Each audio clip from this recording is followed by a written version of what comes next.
কবরের মধ্যে যখন মাইত রাখা হইতো, মাইতরে যেই রকম আমরা ডাইন ঘরতে রাত্রে শুই, ঘুমানোর সময় ডাইন ঘরতে মানে ঘুমাই, যে গড়ি হইয়া ডাইন গালটা নিচে থাকে আর গড়ি হইয়া পশ্চিম দিকে চেহারা থাকে গড়ি অবস্থায়, তো সেই রকম মাইতও ঠিক গড়ি অবস্থায় ডাইন ঘরতে কবর লেটাইল থাকতা। কিন্তু আমরা যে কবর বেশ গভীর করার কারণে গড়ত, তখন মাইতরে এইরকম ডাইন ঘরতে রাখা যায় না। যদি ছোটো করতাম তাহলে তো মাইত এইরকম আমরা বডি পরিমাণ যদি সে করতাম তাহলে তো এইরকম গড়ি করে রাখা গেল অনেক।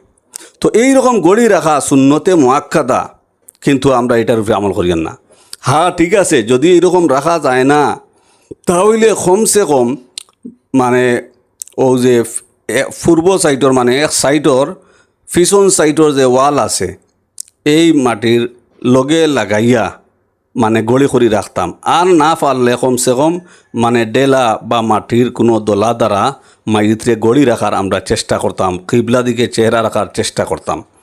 তো এই কারণে আমরা এই দিকে লক্ষ্য রাখা আমরার লগে অত্যন্ত জরুরি। আশা করি আর আপনারা বুঝতে পারছেন।